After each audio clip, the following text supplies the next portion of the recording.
Recoucou pour mes petites coccinelles. Donc là, on entame la deuxième ligne.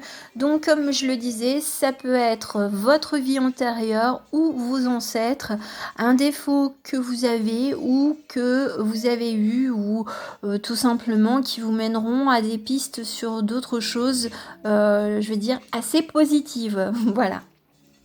Alors maintenant, on fait donc le défaut avec ce sigle-là. Donc voilà, on va découvrir un petit peu quel masque que vous portez. Eh bien, c'est le masque du fou. Donc le fou qui se fait passer pour quelqu'un d'autre, qui est à la fois manipulateur et de se dire non, je suis pas si intelligent. Mais voilà, ce côté un petit peu fourbe, on va dire, et qui amuse la galerie. Seulement, on ne voit pas tout derrière le masque du fou. Et le masque du fou, eh bien, c'est l'histoire je veux dire, du hibou et puis du coucou, quoi. Voilà, c'est je suis là, je ne suis pas là, je suis ombre, je suis lumière.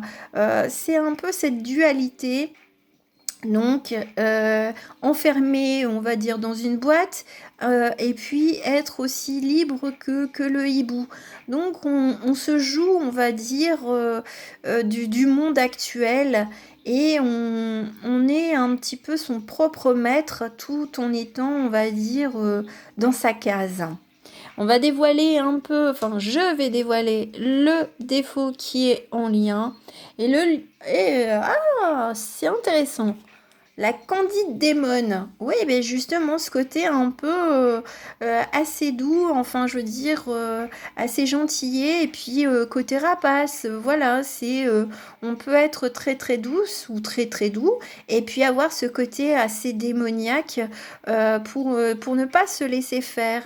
Donc, un côté, un aspect, je veux dire, une main de fer dans un gant de velours. Donc l'ambivalence pure d'être vraiment raccord entre son ombre et sa lumière. Et le petit message qui vous est adressé, c'est rêve. Vos rêves vous ont choisi, trouvez satisfaction dans l'accomplissement de votre destinée, c'est cela la magie de la vie. Donc on peut justement, en plus avec cette carte-là, c'est la nuit de comprendre un petit peu, de faire sortir son démon intérieur aussi, d'accepter son démon intérieur qu'il s'exprime au travers des rêves, quoi. Je veux dire, on ne peut pas être toujours dans la bienveillance, la gentillesse, la douceur, voilà, donc et c'est d'assumer qui on est et son ambivalence.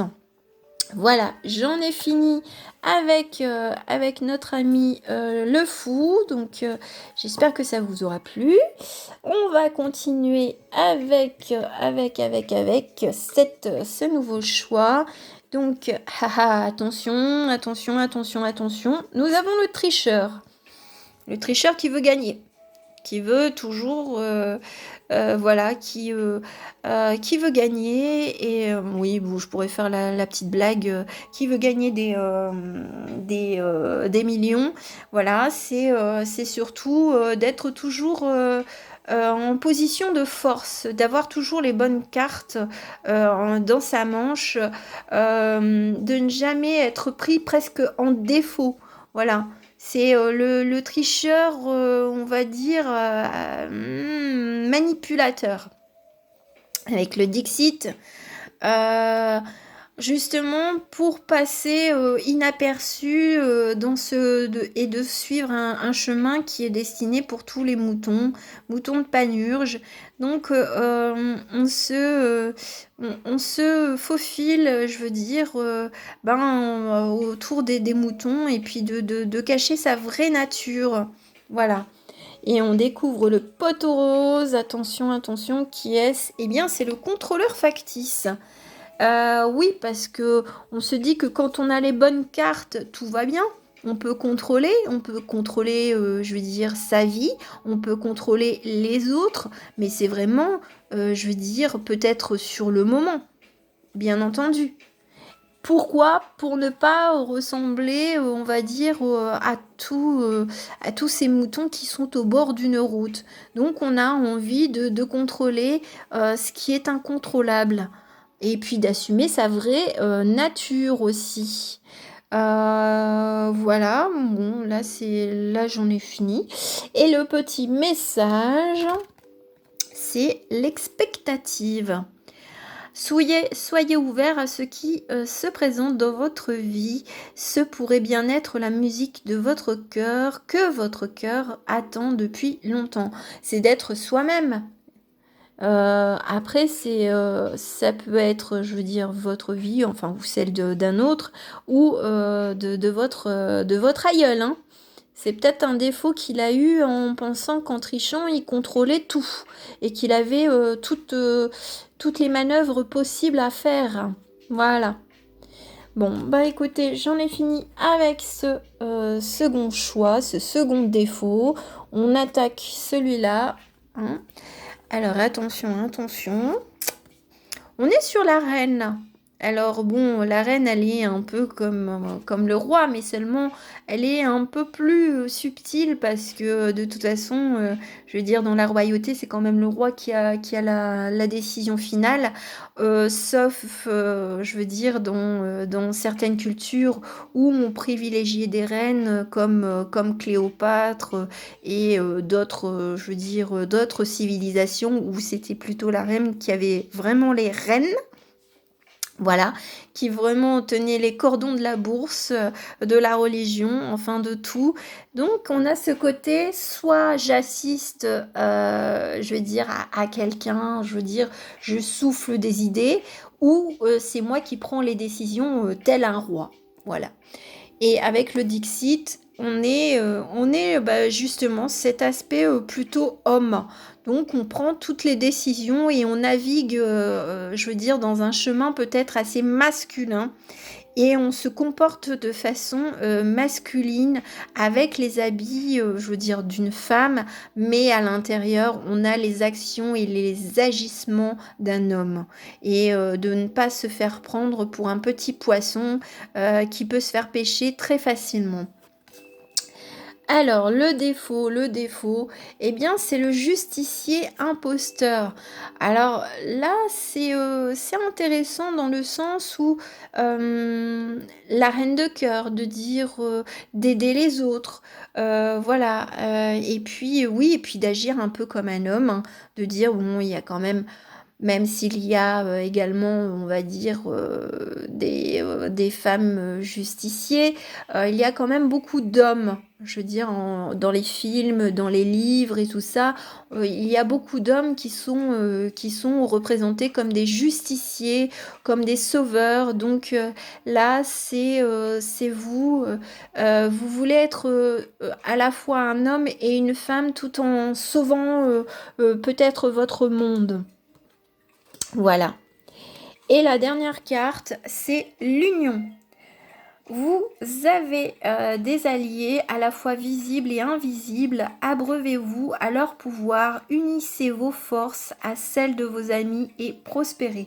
Donc voilà, bon, et bien, en agissant, je veux dire, non plus seul, telle une reine ou tel un justicier, eh bien, l'union fait la force, tout simplement.